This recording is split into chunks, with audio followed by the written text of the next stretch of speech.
Hello दोस्तों, नमस्कार। मैं विपिन चौधरी। आप देख रहे हैं ऑल आउट एग्जाम स्टडी। दोस्तों, आरआरबी एनटीपीसी 2021 में जो एग्ज़ाम हो रहा है 11, 12, 13, 14, 15 में जो क्वेश्चंस छूट गए थे, मैं नहीं करा पाया था। बाद में बच्चे बाद में क्वेश्चन भेजे थे, क्वेश्चन हमारे पास लेट पहुंच पाया था। उन क्वेश्चंस को मैं कराऊंगा। मैथ और कुछ क्वेश्चन इसमें रीजनिंग के हैं, तो बचे हुए प्रश्न को मैं इस वीडियो में करा रहा हूं। दोस्तों, इसके अलावा आपको बता दें कि आपका यूपीएसआई और ग्रुप डी की तैयारी अब आप लोगों को स्टार्ट कर देना चाहिए, जिसके लिए मैं क्लास स्टार्ट कर दिया हूं। आप जाकर प्लेलिस्ट में या डिस्क्रिप्शन बॉक्स में लिंक मिल जाएगा, वहां से आप वीडियोस देख सकते हैं। रीजनिंग की एकदम स्पेशल जीरो लेवल से ट्रिक के साथ मैं आपको बेसिक तरीके से मैं आपको बता रहा हूं, जिसको बिल्कुल जीरो से रीजनिंग होगी वो भी सीख सकता है।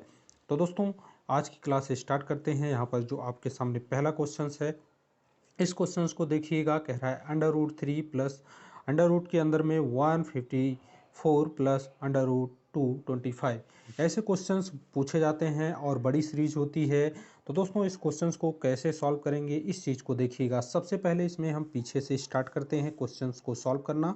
यहाँ से पीछे से स्टार्ट करेंगे। दोस्तों, यहाँ पर क्या करेंगे, सबसे पहले 225 दिया गया है, 225 को अंडर रूट के बाहर करेंगे तो ये हो जाएगा 15।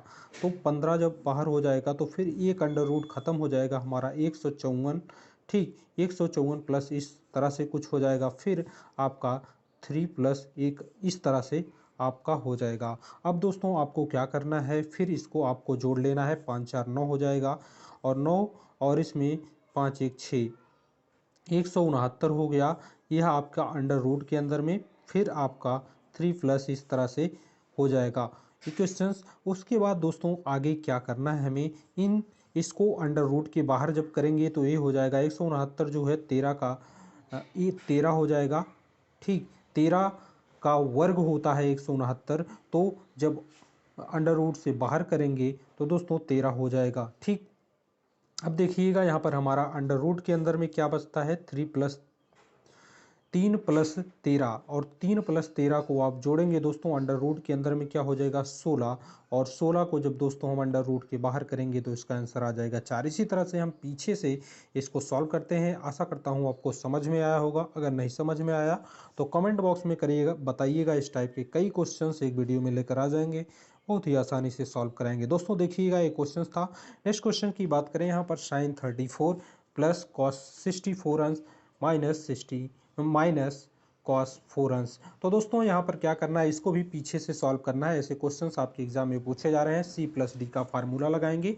तो दोस्तों, जब हम घटाते हैं, हमारा ट्रिक है, समझिएगा। अगर आपको ट्रिक चाहिए त्रिकोणमिति का हर फार्मूला याद करने का ट्रिक, तो प्ले लिस्ट में आप जाकर देख सकते हैं। वहाँ पर 10 वीडियो बनाए हो, जिसमें पूरा कंप्लीट त्रिकोणमिति का फार्मूला आपको जुबान पर मैं कराने का प्रयास किया हूं, कि ताकि आपको याद हो जाए। देखिएगा यहाँ पर इस क्वेश्चन को, यहाँ पर sine 34 plus cos 64 minus cos 4 अंश है।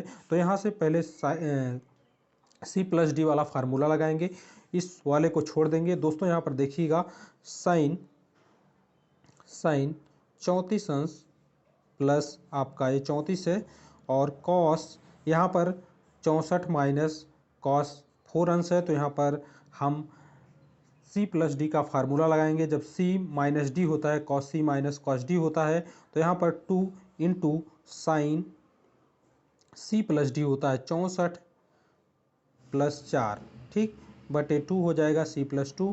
और यहाँ पर दोस्तों, आप माइनस जब यहाँ पर हो, cos C minus cos D हो, तो आप यहाँ पर माइनस लगाइएगा, और यहाँ पर आप फिर जो है साइन C माइनस डी करिएगा। क्योंकि दोस्तों, नहीं तो आपको D माइनस सी करना पड़ेगा। यहाँ पर माइनस कर देंगे तो यहाँ पर C माइनस डी हो जाएगा। 64 हमारा यहाँ पर है, 64 माइनस 4 कर देंगे, और हमारे माइनस करने में बहुत आसानी हो जाएगी। 64 माइनस 4 कर देंगे। अब देखिएगा, यहाँ पर साइन 34 को हम ले लेते हैं, साइन 34 हो जाएगा, और माइनस 2 साइन, यहाँ पर 64 में 4 जोड़ेंगे तो 68 हो जाएगा। 68 में 2 से भाग देंगे तो हमारा 34 आ जाएगा। ठीक, अब देखते रहना मेरे प्यारे दोस्तों। यहाँ पर हो जाएगा 64 में से 4 घटाएंगे तो आपका 30 आएगा, भाग देंगे तो यहाँ पर साइन 30 आ जाएगा। और साइन 30 का मान आप जानते हैं 1/2 होता है, और यहाँ पर 2 साइन 34 आपका हो जाएगा, और यहाँ पर भी साइन 34 रहेगा ही। तो यहाँ से आपका ये दो दो कट जाएगा, ये दो आपका कट गया, तो साइन 34 माइनस साइन 34, तो एक माइनस एक प्लस तो कट जाएगा। आपका आंसर जो है मेरे प्यारे दोस्तों हो जाएगा 0।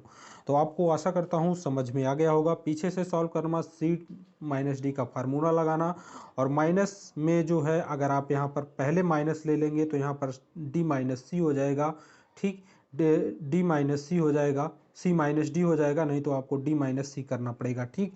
थोड़ा सा यहाँ पर मैं बता दिया हूँ आपको समझ में आ गया होगा।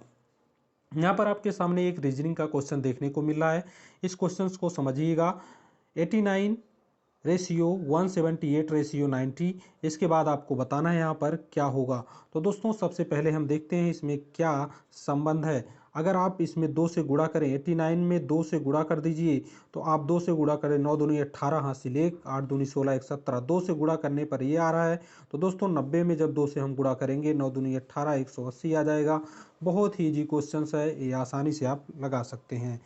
नेक्स्ट क्वेश्चन क्या कह रहा है, कह रहा है दो ट्रेन जिसकी चाल 25 किलोमीटर प्रति आवर 30 किलोमीटर प्रति आवर है, एक दूसरे को आधा घंटा में क्रॉस करती है, तो उसकी जो है दूरी आपको बतानी है। तो दो ट्रेनें हैं दोस्तों, जब वो आपस में एक दिशा में चलती हैं तो उसका चाल घटता है, ठीक। जब विपरीत दिशा में जाती हैं तो उनका चाल जुड़ जाता, सॉरी, जब वे विपरीत दिशा में जाती हैं तो उनका चाल घटता है जब वो आपस में एक ही दिशा में आती हैं, ठीक। दोस्तों मैं यहाँ पर आपको दिखा देता हूँ ताकि आपको समझ में आ जाए। देखिएगा, जब जैसे कोई ट्रेन है, कोई बिंदु है, एक ट्रेन इधर से जा रही है, एक ट्रेन इधर जा रही है, तो इसका जो चाल है आपस में, ये चाल घटेगा।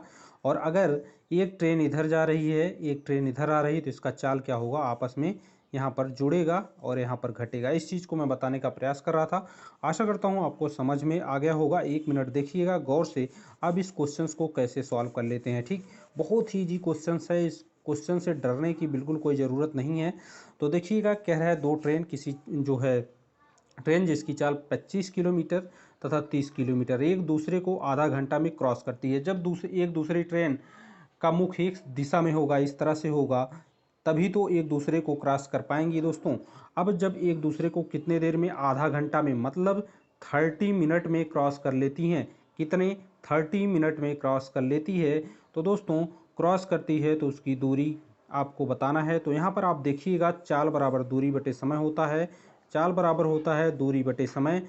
चाल जो है कितना है, दूरी हमें निकालना है, दूरी दोस्तों हमें निकालना है, ठीक। और यहाँ पर समय दिया गया है।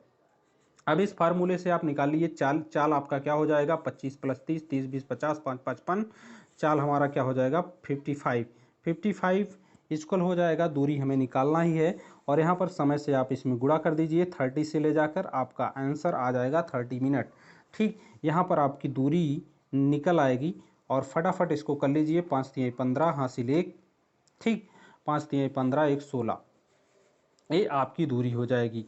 तो इस तरह से इसको आप कर सकते हैं सॉल्व। और नेक्स्ट क्वेश्चन है, कह रहा है वृत्त के केंद्र से, ठीक, वृत्त के केंद्र से बिंदु P पर कोई एक वृत्त हम ले लेते हैं। यहाँ पर हमारे पास बहुत सारे इस तरह से बना सकते हैं हम, और यहाँ पर दिख नहीं रहा इसका कलर, और आपको दिख भी नहीं रहा है, तो इसको हम थोड़ा सा हटाएंगे, दूसरा कलर लेंगे।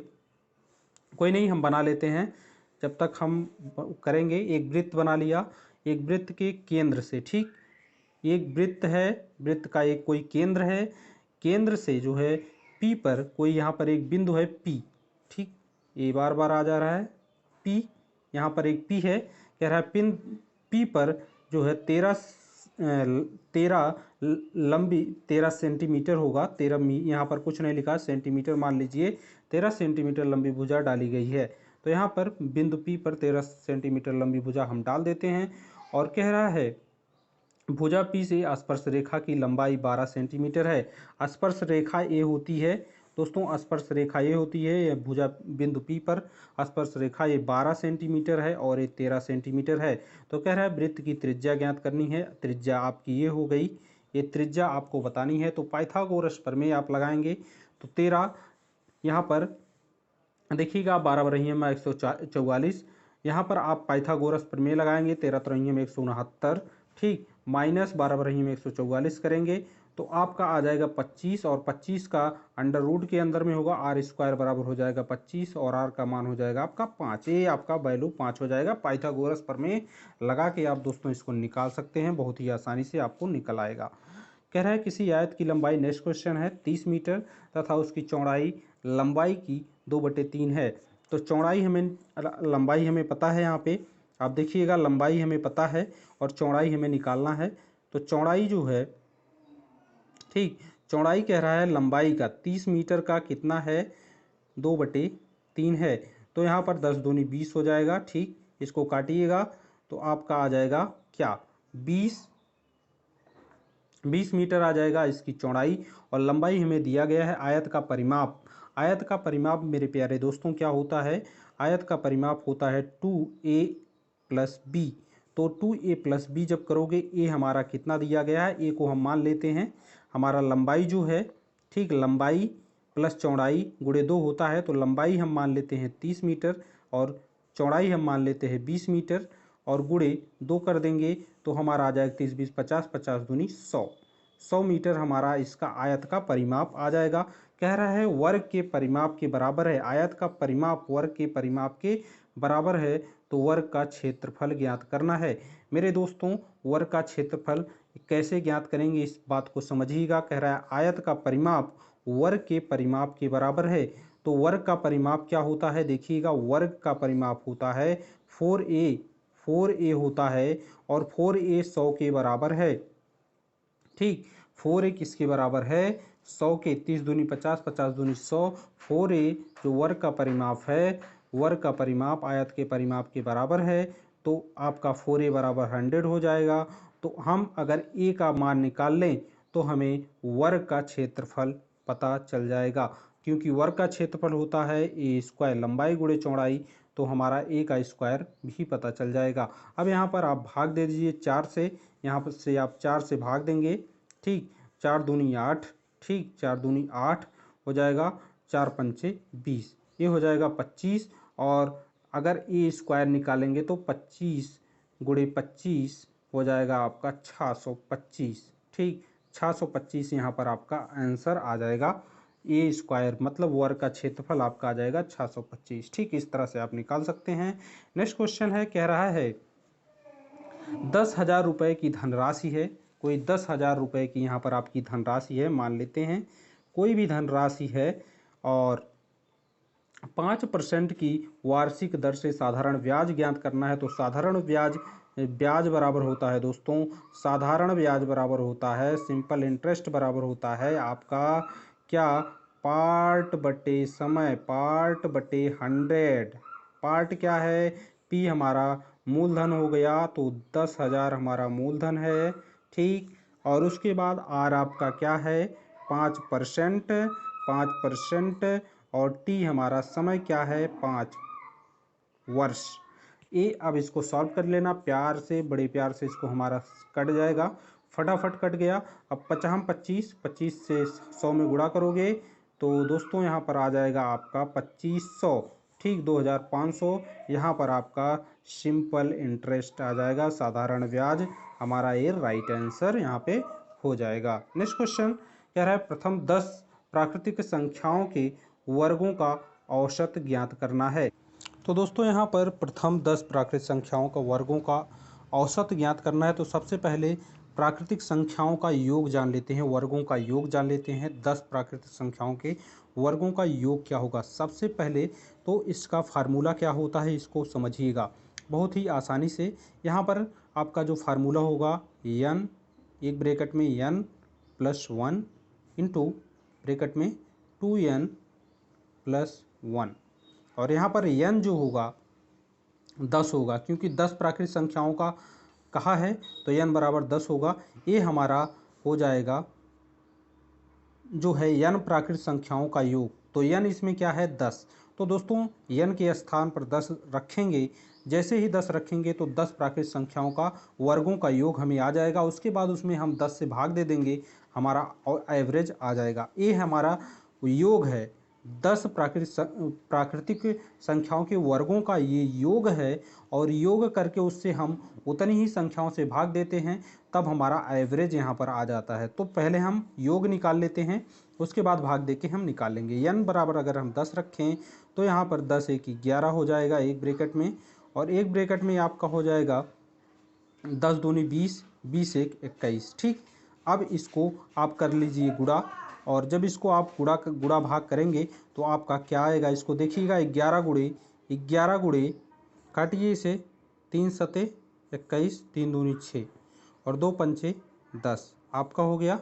ठीक, और 7 पचे 35, यहाँ पर आप देखिए 7 पचे 35 और 35 गुणे आपका 11, 35 गुणे आप 11 करेंगे तो आपका क्या आएगा, 11 पचे 55, 5, 11 तीन 33, 5 38। ठीक, ये आ जाएगा आपका 385। अब इसमें दोस्तों आप जो है 10 से भाग दे दीजिए, 10 से भाग देंगे तो 38.5 आपका एवरेज आ जाएगा, औसत। इसमें ये योग था 10 प्रथम 10 प्राकृतिक संख्याओं का योग था 385, और इसका जब औसत निकालेंगे तो 10 प्राकृतिक संख्याओं का औसत निकालेंगे तो 10 से इसमें हम भाग देंगे 38.5 हमारा आंसर आ जाएगा। ठीक, इस फार्मूले को आप याद रखिएगा। प्राकृतिक संख्याओं का योग होता है, और अगर 10 प्राकृतिक संख्याओं का, वर्ग का नहीं, 10 प्राकृतिक संख्याओं का आपका निकालना हो योग, तो उसका फार्मूला होता है 1/2 n इंटू n प्लस 1। ठीक, ये हो जाएगा, मतलब आपका सिर्फ इतना हो जाएगा। और अगर आपका वर्गों का निकालना हो तो 2n प्लस 1 करके आपको 6 से भाग दे देना है। ठीक, इस बात को याद रखिएगा। एक नेक्स्ट क्वेश्चन आ गया, बहुत ही मज़ेदार है। इसको आपको कुछ नहीं करना है दोस्तों, सिर्फ आपको वर्ग से बाहर कर लेना है। ठीक, वर्गमूल से बाहर कर लेना है। वर्गमूल से कैसे बाहर करेंगे, जैसे 196 है, तो इसको जब वर्गमूल से बाहर करेंगे तो आपका 13 बटे हो जाएगा 7। ठीक, फिर गुणा कर लीजिए, और ये हो जाएगा आपका कितना, 21 कर लीजिए। 21 का वर्ग होता है 400, आपका ये हो जाएगा 21/7, और ये हो जाएगा 120, और ये हो जाएगा 15। अब दोस्तों इसको तो आप बहुत ही आसानी से सॉल्व कर सकते हैं, बहुत ईजी क्वेश्चंस है। अब तक आपको लग रहा होगा कि यह क्वेश्चंस बहुत ज़्यादा टफ है, लेकिन यह अब क्वेश्चन आपका बहुत ही ईजी हो गया। 7 त्रिक 21, ठीक, 3 पचे 15। अब देखिए इसको काटते रहिए, 7 5 दूनी 10, ठीक, 5 दूनी 10 और 5 चौका 20 आपका कट गया, ये भी कट गया। ठीक, अब आपका क्या बचता है, आपका बचता है 13 गुणे 24, 7 त्रिक 21। यहाँ पर आप 24 गुणे कर लीजिए, अब 24 गुणे 13/7 कर दीजिए, और आपका यहाँ पर आंसर आ जाएगा। ठीक, आंसर क्या, ये हो जाएगा 13 गुणे 24, आपका हो जाएगा 312, और 312 में 7 से भाग दे दीजिए। जैसे ही आप 7 से भाग देंगे आपका आ जाएगा, यहाँ पर कर लीजिएगा 44.57। ठीक, ये आंसर आपका हो जाएगा। ठीक, नेक्स्ट क्वेश्चन देखिएगा, यहाँ पर कह रहा है आपका cot 15 माइनस tan 15 बराबर आपका क्या होने वाला है। तो दोस्तों इसका आपको cot 15 sin 15 cos 15 tan 15 इस सब का वैल्यू आपको याद करना होगा। इसका वैल्यू मैं एक बार वीडियो में निकलवा चुका हूँ। उसी वीडियो में जिस प्लेलिस्ट में आप देखेंगे त्रिकोणमिति का फार्मूला है, उसी में जो सबसे नीचे वीडियो होगा उसी वीडियो में आप जाकर देख सकते हैं किस तरह से निकाला जाता है। साइन कॉस tan 15 का मान, 18 का मान, इस तरह से 36 का मान इस तरह से निकाला गया है, उसमें आप देख सकते हैं। तो इसका जो मान होगा इसको देखिएगा, फटाफट यहाँ पर रख के देख लेते हैं। यहाँ पर 2 प्लस √3 होता है किसका मान, cot 15 का मान, माइनस आपका हो जाएगा ब्रैकेट के अंदर में हो जाएगा 2 माइनस √3, और जैसे इसे 2 माइनस √3 कर, ये हो जाएगा आपका -2 प्लस √3, ये आपका कटेगा, हो जाएगा क्या आपका 0। ठीक, नहीं सॉरी 0 नहीं होगा, ये प्लस है, यहाँ पर प्लस रहेगा, और ये प्लस ये कटेगा, हो जाएगा 2 √3। ठीक, 2 √3 हो जाएगा आपका यहाँ पर आंसर। ठीक दोस्तों, ये आपका प्लस हो जाएगा, ये भी प्लस है। ठीक, 2 प्लस 3 था, तो यहाँ पर जब माइनस जाएगा तो माइनस ए प्लस हो जाता है, ए प्लस दोनों जुड़ जाएगा, ए प्लस है ए माइनस ए कट जाएगा। ठीक, गौर से देखिएगा क्वेश्चन को, बहुत ही इजी क्वेश्चन था और आपको इसका वैल्यू याद रखना होगा। ठीक, यहाँ पर tan x का मान पूछ लिया है, cos x minus 3 sin x equal under root 3 sin x हो तो आपका tan x का मान क्या होगा। तो दोस्तों tan x का मान निकालने के लिए हम क्या करेंगे, फटाफट देखते हैं इस क्वेश्चन को। यहाँ पर देखना, सबसे पहले हम इसको पक्षांतर कर देते हैं तो ज़्यादा इजी हो जाएगा। कैसे, cos x इक्वल हो जाएगा under root 3 sin x plus हो जाएगा आपका 3 sin x। इस तरह से हम लिख सकते हैं इसको। अब देखिएगा cos x equal sin x हम कॉमन ले लेते हैं, sin x हमारा कॉमन हो जाएगा, ब्रैकेट में हो जाएगा अंडर रूट 3 प्लस 3, ये हो जाएगा हमारा। अब देखिएगा इसको क्या करेंगे मेरे प्यारे दोस्तों, अब इसको आप त्रिक गुणा कर दीजिए। त्रिक गुणा करेंगे तो साइन इसको आप नीचे लाइए, इसको जब आप नीचे लाएंगे तो आपका हो जाएगा अंडर रूट 3 के अंदर में हो जाएगा, अंडर रूट 3 के अंदर में हो जाएगा प्लस 3, इस तरह से हो जाएगा। और यहाँ पर साइन एक्स है, साइन एक्स बटे कॉस एक्स हो जाएगा, और साइन एक्स बटे कॉस एक्स बराबर होता है टेन एक्स, और टेन एक्स बराबर हमारा क्या आ रहा है 1 बाई अंडर रूट के अंदर में 3 प्लस 3, ये हमारा आंसर यहाँ पर आ रहा है।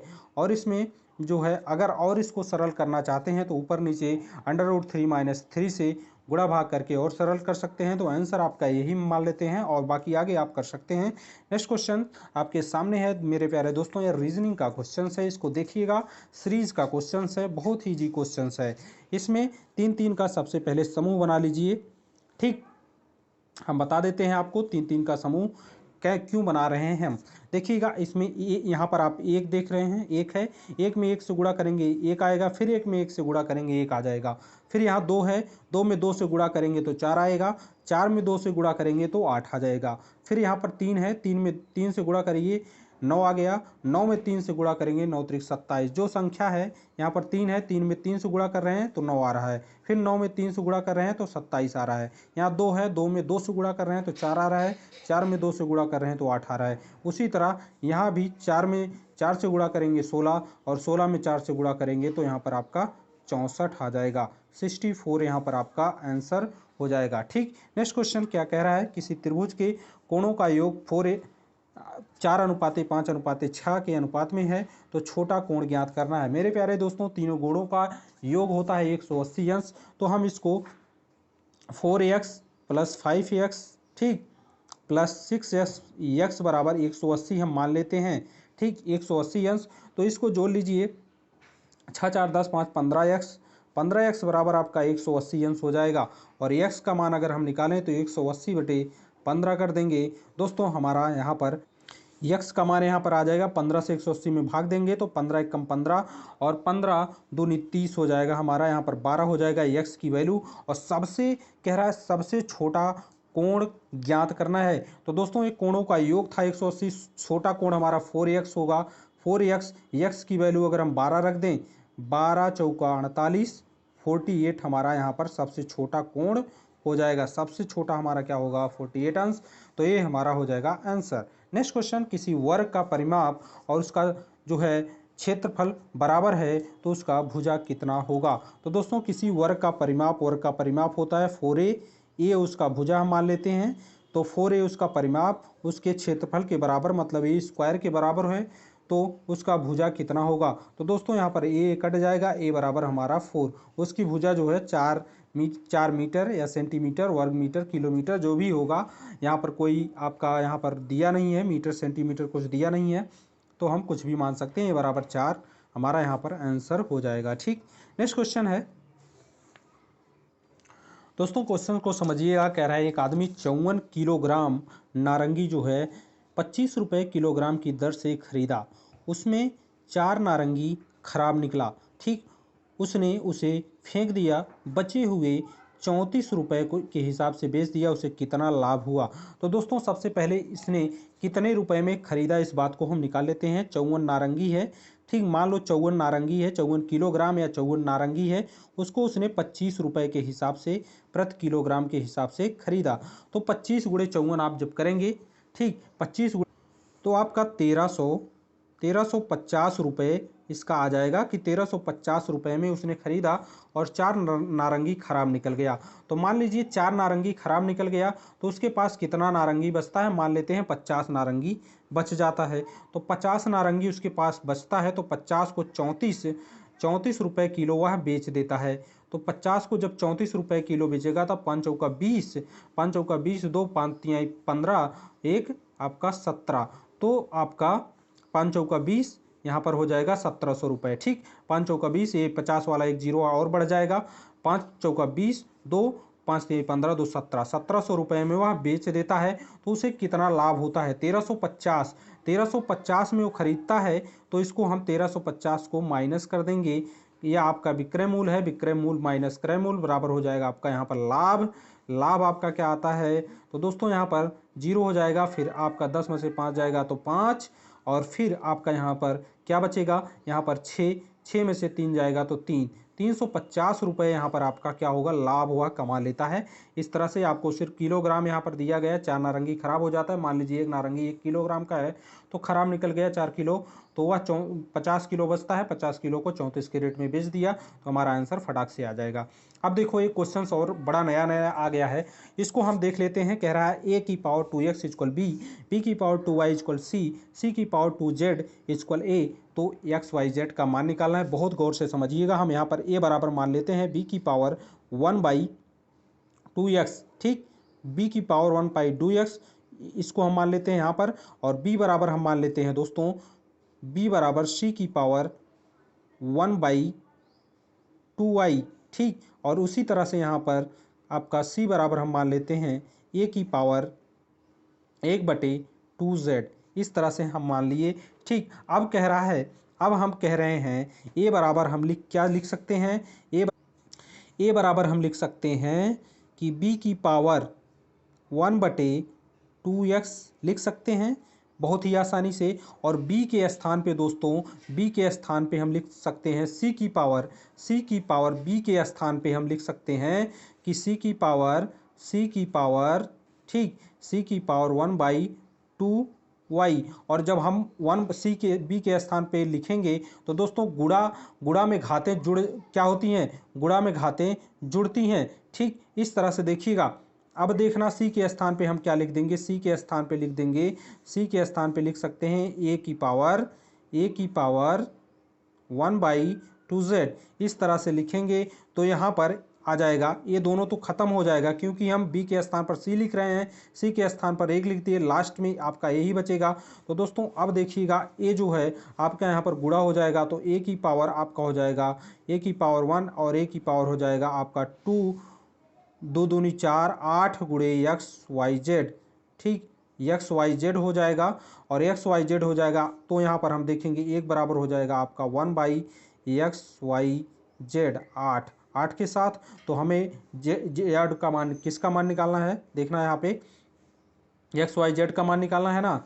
यहाँ पर पक्षांतर करेंगे, XYZ बराबर हो जाएगा 1/8, ये हमारा हो जाएगा आंसर। इस तरह से आप निकाल सकते हैं। समझ में आपको क्वेश्चंस आ गया होगा। नेक्स्ट क्वेश्चन देखिएगा, कह रहा है एक आदमी किसी काम को 20 दिन में, मान लीजिए एक आदमी है, कोई एक वन आदमी जो है किसी काम को 20 दिन में करता है, और उसी काम को करता है तथा औरत इसी काम को, एक ओमेन है, ओमेन इसी कार्य को 45 दिन में करती है, ठीक, और इसी काम को दो मैन, ठीक, 2 आदमी प्लस 3 औरत मिलकर कितने दिन में काम करेंगे, कितने दिन में काम करेंगे। वर्क हमें निकालना है, इसको हम डी से डिनोट कर रहे हैं क्योंकि डब्ल्यू से एक औरत यहाँ पर हम डिनोट कर चुके हैं। अब देखते जाना, एक आदमी, अब इसका रेशियो निकाल लो मैन और वुमेन का, ठीक, मैन बाई वुमेन बराबर हो जाएगा आपका 45/20 कर दो, तो यहाँ पर आपका 5 चौका 20, 5 9 45, एम बराबर आपका हो जाएगा, M बराबर 9 और W बराबर आपका 4, ठीक, M बराबर 9, W बराबर 4 आपका आ गया। तो यहाँ पर W बराबर आप 4 रख दीजिए, W बराबर 4 रखेंगे और M बराबर यहाँ पर आप रख दीजिए 9। तो यहाँ पर 9 दूनी 18, M बराबर हम 9 रख दिए, प्लस W बराबर 4, 4 3 12। तो यहाँ पर आपका ये हो जाएगा 18, 18 2 20 और 10 10 20 30 हो जाएगा आपका 30 डे। यहाँ पर कितने दिन में ये दोनों काम करेंगे। तो यहाँ पर इसको इक्वेशन के माध्यम से सॉल्व करिएगा। यहाँ पर इसको हम यहाँ पर लगा दे रहे हैं एरो का निशान एक, है ना। अब इसको यहाँ पर W के स्थान पर रख देंगे, कितना, W के स्थान पे 4 गुणे 45। अब इन दोनों इक्वेशंस को सॉल्व करना था। अब इसको हम सॉल्व कर देंगे और जैसे ही सॉल्व करेंगे दोस्तों, यहाँ पर आप देखते रहना, नीचे यहाँ पर देखते रहना इसका आंसर क्या आ जाता है। 4 पंचे 20, 2 4 चौका 16, 2 18, 180, 180 भागे 3 कर देंगे, 180 भागे 3 करेंगे तो यहाँ पर कितने दिन में जो है 3 आदमी और 2 औरत कितने दिन में काम करेंगे, वह आंसर आ जाएगा। कट 3 छक 18, 6 दिन में ये 3 आदमी और 2 औरत मिलकर इस काम को कर लिया करेंगे 6 दिन में। कितने, 2 आदमी 3 औरत, 2 आदमी और 3 औरत इस काम को कितने दिन में कर लेंगे, 6 दिन में कर लेंगे, जो कि आंसर आपके सामने नीचे यहाँ पर आ गया है। ठीक, 6 दिन में कर लेंगे। ठीक, आशा करता हूँ समझ में आ रहा होगा सभी क्वेश्चन। दोस्तों यहाँ पर देखिएगा, ये क्वेश्चन आपके सामने है। कह रहा है 1980 रुपये में बेचने पर 1980 रुपये में बेचने पर 10% की हानि हुई। तो मान लीजिए हमारी कोई वस्तु है, उसे हम 1990 में 1980 में बेच रहे हैं। देखिएगा, बहुत सरल तरीका बता रहे हैं। 1980 में अगर कोई वस्तु बेच रहे हैं, 10% की हानि जब होती है दोस्तों, तो उसमें 100 बटे हम क्या कर देते हैं 90, 10% की हानि हो रही है तो 100 में से 10 घटा देंगे तो 90 आ जाएगा। अब इसको आप सॉल्व करेंगे फटाफट, कैसे, इसको काटिएगा।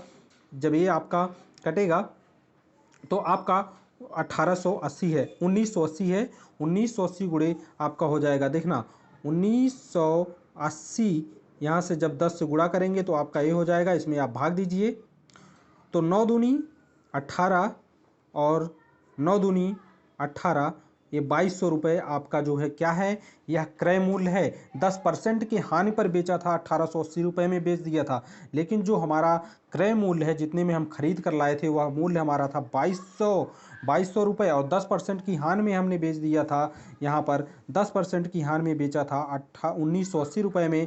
लेकिन दोस्तों कह रहा है 15% लाभ के लिए कितना बेचना होगा। 15% इसमें 2200 रुपये में 15% कमाना है लाभ, लेकिन मैंने भूल से 10% की हानि में बेच दिया था, तो हम अपने क्रय वास्तविक मूल्य में आ गए। जो हमारा वास्तविक मूल्य था उसका क्रय मूल्य था। अब हम लाभ कमाएंगे तो 15% इस पर लाभ लगाएंगे। तो दोस्तों फटाफट देखना लाभ कैसे निकालते हैं, तो इसको हम देख लेते हैं यहाँ पर एक साइड में। ठीक, जैसे हमारा जो क्रय मूल्य है, क्रय मूल्य जो है दोस्तों वो है 2200 रुपये। ठीक, 2200 रुपये है, 115% हम इस पर, क्योंकि 15% का लाभ हो रहा है तो 100% हम लगा दे रहे हैं। 115% अगर 15% अगर आपको लाभ में निकालना हो तो इस तरह से निकालते हैं, और माइनस में आपको निकालना 100 बटे 90 कर दिए 10%, और 15% माइनस कर 85 कर दीजिए। तो इस तरह से आप 100 में से घटाते जाइए, आपका माइनस में हो जाएगा। और अगर आप लाभ निकालना चाहते हैं तो 100 प्लस आप जोड़ दीजिए जितना परसेंट लाभ निकालना हो। जैसे 15% लाभ निकालना हो, 115% हो गया और 100 से भाग दे देंगे। ठीक, उल्टा चलता है। तो यहाँ पर देखिएगा, अब हमारा कट गया है, तो यहाँ पर 115 गुणे आप कर दीजिए कितना, 22। ठीक, 22 करेंगे तो आपका 2630 रुपये आ जाएगा। क्या आ जाएगा भैया, 2630 रुपये। अब 2630 रुपये आपको फ़ायदा मिल गया। 2200 और जो है आपका यहाँ पर क्रय मूल्य है, तो 2200 आप घटा लीजिए। 2200 आप घटाएंगे तो यहाँ पर भैया आपका 30 आ जाएगा। ठीक, और 6 में से 2 गएगा 4, 430 रुपये आपने फ़ायदा कमा लिया 15% के लाभ पर बेचकर। ठीक, ये क्वेश्चन था। नेक्स्ट क्वेश्चन हो जाएगा आपका, देखना 5 7 9। ठीक, 5 7 9, यक्स 11 12 का औसत 9 है, तो यक्स का मान आपको बताना है, एवरेज निकालना मेरे प्यारे दोस्तों। यहाँ पर 6 ऐसी संख्याएं दी गई हैं, इनको जोड़ के इनका एवरेज निकाल लेना है। तो देखिए इनको हम जोड़ लेते हैं, 5 + 7 + 9 प्लस यक्स प्लस आपका 11 प्लस आपका 12 बराबर 6 से भाग, और उसके बराबर कह रहा है इसका औसत 9 है। तो अब हमें x बहुत आसानी से अब हमें x का मान पता चल जाने वाला है। यहाँ पर देखना 7 5 12 12 दूनी 24, ठीक, ये 12 और ये 7 5 12 12 दूनी 24, और यहाँ पर आपका 20 है, ठीक, 24 24 20, ठीक, 24 20 आपका हो जाएगा, इसमें जोड़ लीजिए 44 प्लस एक्स बटे 6 हो जाएगा, ये आपका 9 के बराबर। अब 9 के बराबर हो जाएगा तो यहाँ पर आप क्या करेंगे, 9 छक 54, ठीक, 9 छक 54 कर लीजिए, 54 गुणा करेंगे 9 से, इसमें गुणा जब करेंगे 54 माइनस 44 कर लीजिए, 44 ये वाला जब उधर घटाएंगे तो यह एक्स का मान आपका आ जाएगा, 4 में से 4 जाएगा 0 और 5 में से 4 जाएगा तो 1, एक्स बराबर आपका दोस्तों आ जाएगा 10, ठीक, एक्स का मान क्या आ जाएगा हमारा 10 आ जाएगा। आप यहाँ पर 10 रख के भाग दे सकते हैं 6 से और आपका आंसर 9 आएगा। तब यहाँ पर 10 मान रखिए, उसको जोड़िए और 6 से भाग दीजिए और आपका 9 आंसर आएगा। अगर ऐसा आता है तो आपका आंसर सही है। तो दोस्तों आज के लिए इतना क्वेश्चन था, जो क्वेश्चन छोटे थे आप लोगों के लिए मैं लेकर आ गया हूँ। मैं सोचा कि जो क्वेश्चन हमारे पास पहुँचा है उसे एक वीडियो में करा देते हैं, तो आपको अच्छा लगा होगा। दोस्तों आशा करता हूँ आपको वीडियो अच्छा लगा हो। अगर वीडियो अच्छा लगा तो लाइक शेयर करिए, सपोर्ट करिए अपने channel all out exam study को। मिलते हैं नेक्स्ट वीडियो में। टेक केयर, जय Hind, Vande Mataram. Thanks for watching मेरे प्यारे दोस्तों, जय हिंद।